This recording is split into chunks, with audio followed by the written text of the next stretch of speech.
Hi, kumusta po? Gusto mo na rin bang itayo yung dream house mo? Halika, panoorin mo to. Abby, may sasabihin ako.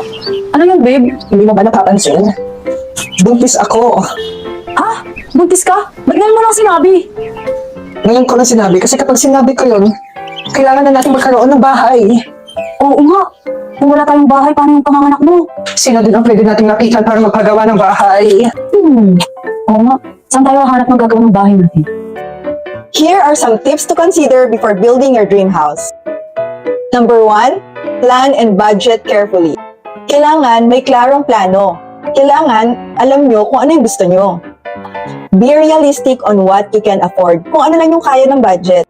Number 2, select the right location. O kung may dati na kayong lupa, kailangan pag-isipan nyo na mabuti kung dito nyo ba talaga gustong itayo ang inyong dream house. Okay ba ang lokasyon? Okay ba ang environment?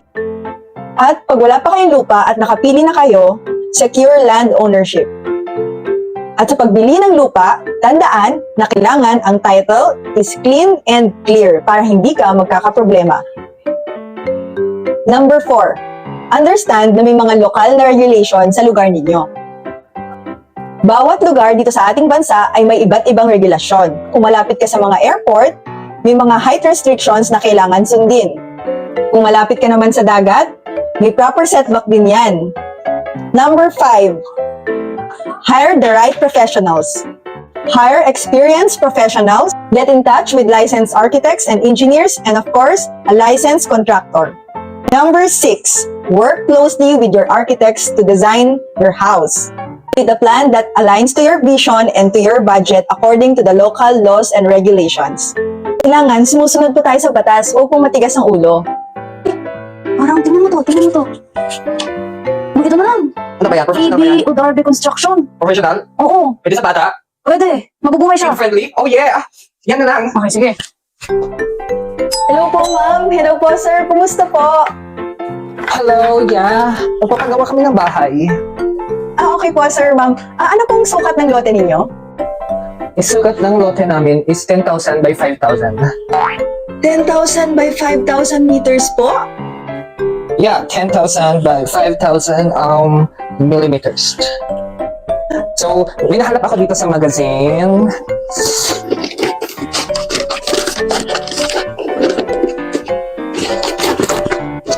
So, tumitingin kami dito sa bahay ng mga house for our kid kasi buntis ako. So, parang dito yung gusto namin. Something like flower siya, like that. So, may napanood kami sa YouTube ni Hobby. Mahilig kami sa halaman. Ang gusto lang namin yung mga find inspiration ito sa roof part. Gusto namin yung roof namin is with flowers and ano yung tawag may scientific term? Biogesic design. Yung in biophilic design po. Sure po, pwede po natin yan gawin. At least alam niyo po kung ano yung gusto ninyo. So, architect, right? So, magkano yung like whole na papagawa ng bahay? Architect, Andiyan ka na pala sa likod ko. Kanina ba nakatingin dito? Kailangan kasama ko sila ba to? paano pala yung construction cost? Total na yung materials, gano'n, basta lahat. Sir, ma'am, hindi ko po yan mapapresyohan agad. Since may lote na po kayo, ang kailangan natin gawin ay gumawa muna ng plano.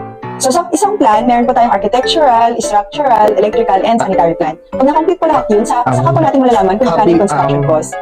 Medyo na-stress ata ako sa pagpapagawa ng bahay. Pero dahil sa isa akong mabuting at mabait na kliyente, hayaan na lang kita magsalita kahit wala akong maintindihan. House ko, like hindi lang siya like biogesic and stuff like that with nature. Gusto ko yung meron din siyang glass, like full glass and that, and meron siyang pool, meron siyang jacuzzi, meron siyang pond, meron parang may pagkagubat na vibe like that. To be honest, babe, wala na tayong pera. 2M lang yung budget namin, architect. Kasi alam mo naman, dahil pinakasalan kita, tinaboy ako ng parents ko. Wala na akong solar system. Wala na din akong black hole.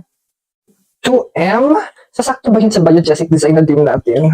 Sumasakit ulo ko. Number 7, securing your budget. Sa pagsasecure po ng budget, either may ready kayong cash on hand, or if kulang po, pwede kayong mag-bank financing or secure a loan. At po ninyo ay 2M, we will try to plan your house according to your budget without compromising the design and the integrity of your structure. Just leave it to our team, kami na pong bahala, i-approve nyo na lang po yung design tsaka yung mga plans later. Magsasubmit po ako sa inyo, then saka po tayo magpo-proceed with the construction pag okay na po. Pero ingat-ingat po, kailangan you familiarize yourself with the terms and conditions of your loan. Pag natapos na po yung mga plano, this time you need to secure permits. Kailanganin pa pala natin ng permit. Like, tapos ako ng exam and stuff and still my permit. Yes po, kailangan po talaga natin ng permits. Nasa batas po yan. Hindi tayo pwede magpatayo ng hindi nag-a-apply ng building permit. So bago pa tayo pumunta sa construction, kailangan po muna natin tapusin yung buong construction plans. Grabe, Habi, napaka-stricto talaga. Teka, may bayad ba yung plano? Di ba like, drawing lang kayo doon sa plano, tapos may bayad na agad? Of course, hindi lang po siya drawing. At kukumpletuhin po namin yung construction plans, yun po magiging basis sa construction mismo ng bahay ninyo. Tapos signed and sealed na din po siya, at yun po yung sasabit natin sa building, para sa building permit ninyo. Ayun na naman tayo, sumasakit na naman ang ulo ko. Pero, there are words, hard words. Pero still, kasi mabuti akong tao. Alam ko nag-aral ka ng 5 years na walang tulog, 2 years of apprenticeship, at saka after yung board exam, napakahirap talaga maging architect. Kaya I trust you. Lahat ng mga binanggit ko po ay hindi lang applicable for residential buildings. Pwede din siya for commercial and other types of... Yan! Since na-obtain nyo na lahat ng permits, ready nang itayo ang dream house mo. Hope this video helped, and good luck to all future homeowners. Let's build your dream one content at a time.